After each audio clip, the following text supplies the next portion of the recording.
are upon you. The hopes and prayers of liberty-loving people everywhere march with you. In company with our brave allies and brothers in arms on other fronts, you will bring about the destruction of the German war machine, the elimination of Nazi tyranny over the oppressed peoples of Europe, and security for ourselves in a free world. Your task will not be an easy one. Your enemy is well-trained, well-equipped, and battle-hardened. He will fight savage. But this is the year 1944. Much has happened since the Nazi triumphs of 1940-41. The United Nations have inflicted upon the Germans great defeats in open battle, man to man. Our air offensive has seriously reduced their strength in the air and their capacity to wage war on the ground. Our home fronts have given us an overwhelming superiority in weapons and munitions of war, and placed at our disposal great reserves of trained fighting men. The tide has turned. The free men of the world are marching together to victory. I have full confidence in your courage, devotion to duty, and skill in battle. We will accept nothing less than full victory. Good luck, and let us all beseech the blessing of Almighty God upon this great and noble undertaking. The words of Dwight D. Eisenhower, June the 6th, 1944.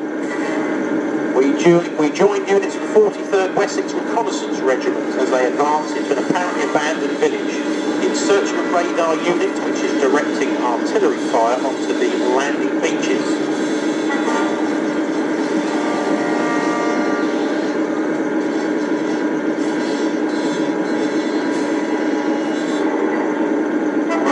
The unit consists of lightly armed and armoured Daimler Dingoes, Universal Carriers, half-tracks, and so on and so forth.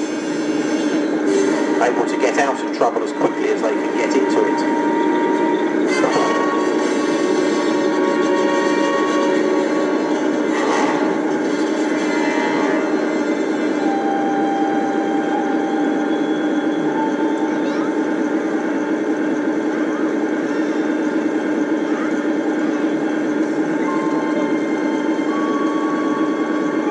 Things seem quiet.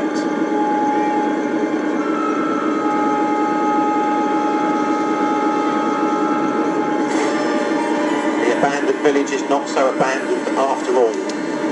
Heavy armour is dug in within the ruins. The wrecking unit make good their escape.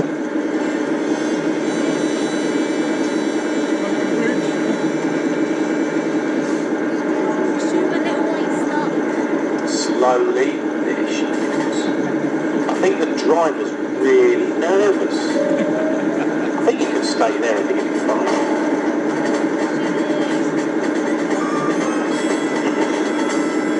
The recce unit calls in an airstrike to cover their withdrawal and report the findings that the village is anything but empty.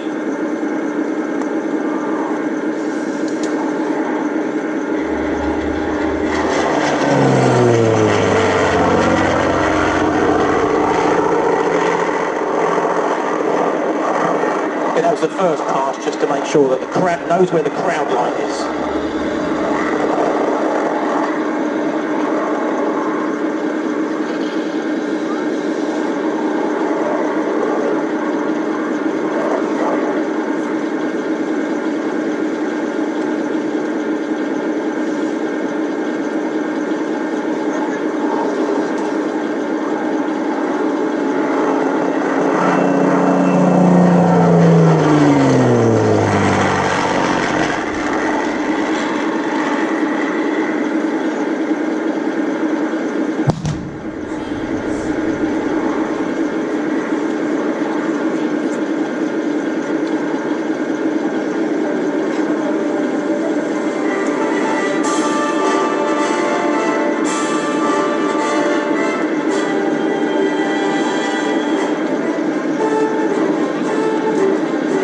Days, 10 hours and 10 minutes since the first ramps are dropped at Dog Green, Omaha Beach on the 6th of June. Landing ship tank 543 is the first vessel to offload at the pierhead on Mulberry A.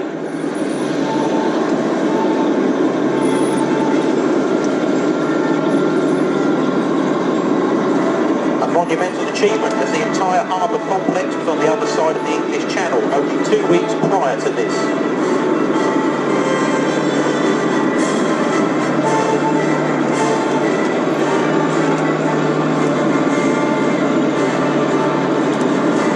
Of landing the massive Allied forces was able to begin. This force would spearhead the breakout into the fields and hedgerows of Normandy countryside.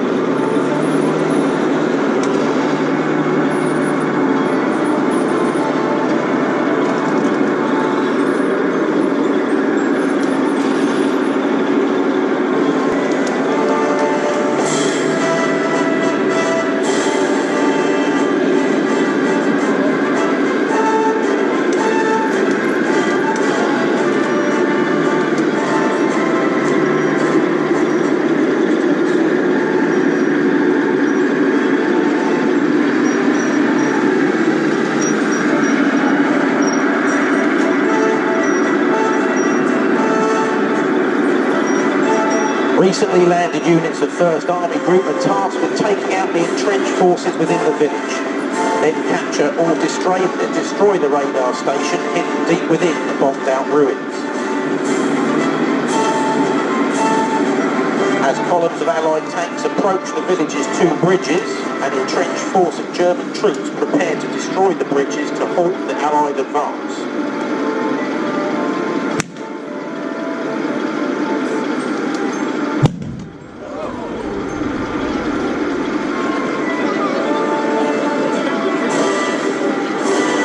With one bridge destroyed but the command wires to the second bridge's demolition charges cut, a force of Sherman tanks can begin to enter the town.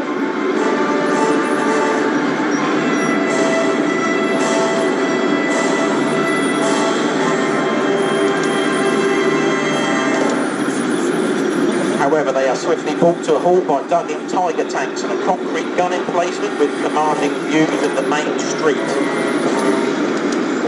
Tank-to-tank skirmishes ensue.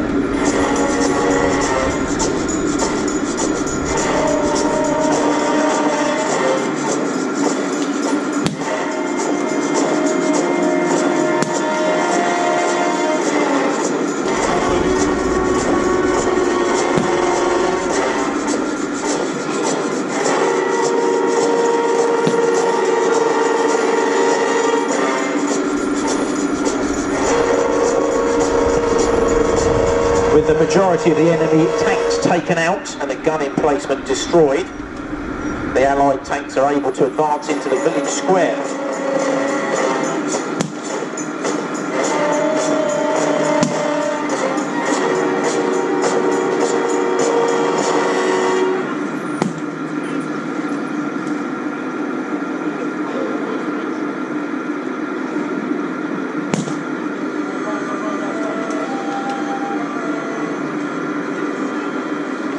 The final remaining Tigers hopelessly attempt to defend the radar station.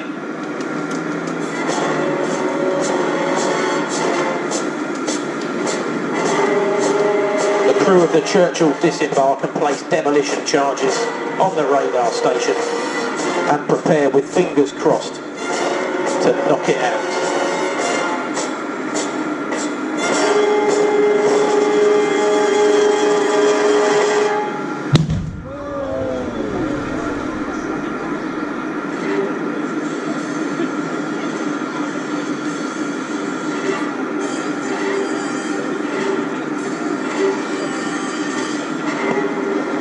We'll consider that mission successful.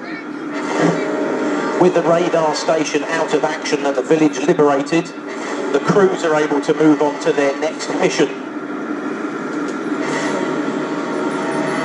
I think we'll get our operators to form up in a couple of lines wherever they choose is best,